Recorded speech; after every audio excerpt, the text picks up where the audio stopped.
We are on Holy Island, off the coast of Northumberland, and home of the early medieval monastery of Lindisfarne. This is how postcards from Holy Island usually look like.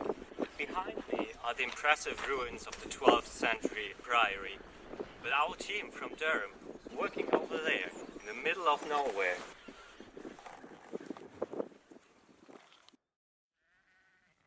We are here to find out how the environment of Holy Island looked in the past.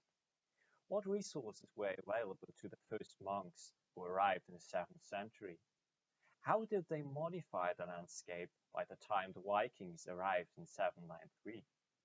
What happened after the monks had abandoned the island? To answer these questions, we focus on a natural depression in the center of the island, where sediments accumulated over the millennia. These sediments and the soils that formed on them are a rich environmental archive that we explore using various techniques above and below the ground. Students and volunteers from Durham and Newcastle use geophysics to get an idea of the deposits under the ship's feet. In this way, we help to determine the depth of glacial sediments and the location of wind-blown sand. Our medieval soils are somewhere in between.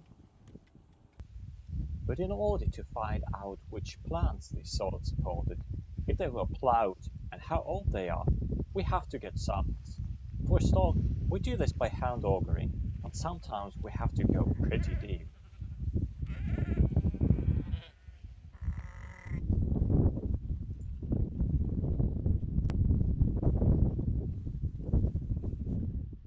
As soon as the sample is back to daylight, our students will describe the sediments in detail.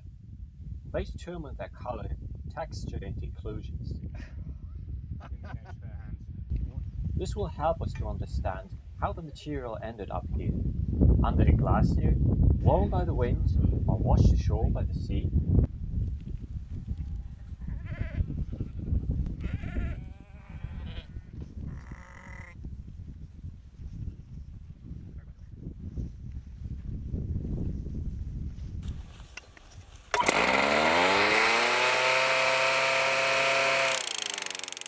For some lab techniques, we need undisturbed samples.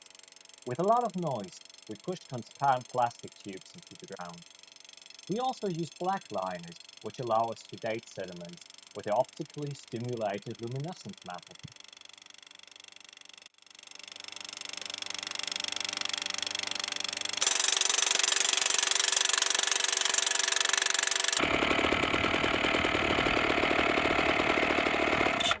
Yeah. Is it fun? That was a lot of fun. Yeah.